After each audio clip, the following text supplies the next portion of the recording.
My name is Jamin, and I live in Chateau Ubuntu. I have about 30 housemates. My name is Roxanne. I live in the convent. I have 24 housemates. My name is Savane. I live in Manzanita. I live with 10 other people. There's definitely been a surge in interest in communal living in the Bay Area right now. There are about 300 co-living spaces. That's about the same amount that there were in the Bay Area in the 60s. I'm Eric Rogers. I live here at the Red Victorian and I'm really interested in communes, not just from a personal standpoint. I'm currently in the process of writing a thesis about communal living and what it means to live communally in the 21st century. So for me, communal living is first and foremost a group of people sharing a set of common resources, usually in a domestic setting. We are on Haight Street in the Haight Ashbury. We took it over a few years ago as a Peace Hotel from the 70s. So the Red Victorian is a really unique and cool building. Starting from when you enter, there's a giant double-wide storefront that is basically our communal living room. So then there are 21 bedrooms upstairs on the second and third floor, including a giant upstairs living room with a sort of like lofted hangout space, and then we have a really beautiful roof, and we run a small hotel and bed and breakfast out of the space as well.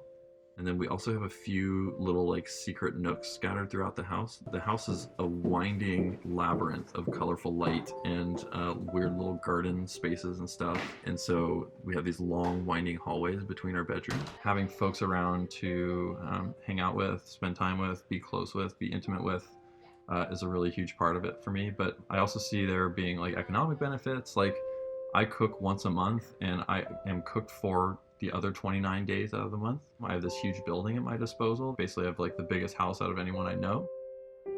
My name's Zarina. I'm from London and I've been in San Francisco for 4 years, and I luckily collided with the people who started the embassy right at the beginning.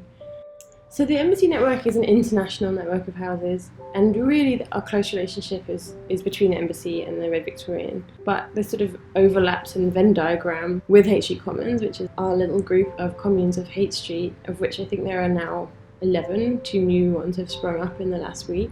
And it's 250, 300 people of intentional communities and communes that are united through geography.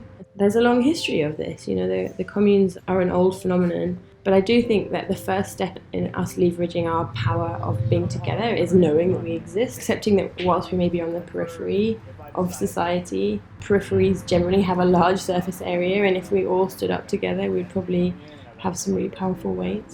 So the narrative is very much around how San Francisco is over and tech has ruined the city, but actually there's this really rich counterculture all over the place where people are providing mutual aid and shared learnings and doing all sorts of interesting things. And this isn't really seen.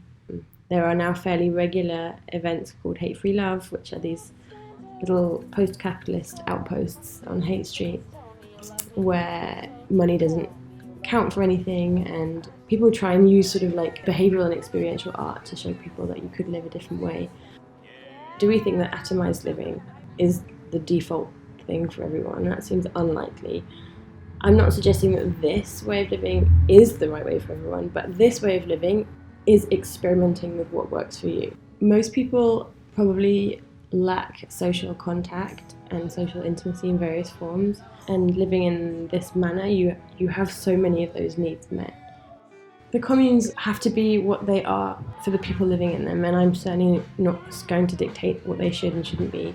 But what I hope they can be for at least some people are sites of experimentation with different ways of behaving, different norms, different ways of making decisions and of governance, so that we can start to kind of experiment with the kind of society we would like to have.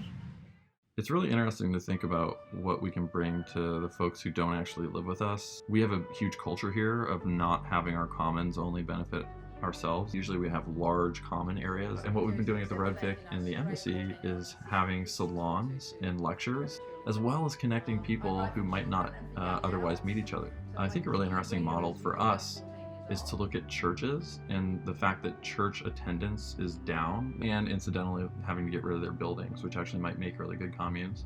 But the thing is, like, the role that church has played in people's lives is not just like religious indoctrination or whatever. It also has served as like a center of community, a place where you go to like discuss your morals and values and ethics and so forth. Places where you actually like meet people and get to know your neighbors. I think if communal living has a robust future, we actually need to figure out legislation and financial structures for supporting it, crucial elements of any mass-produced version of domesticity.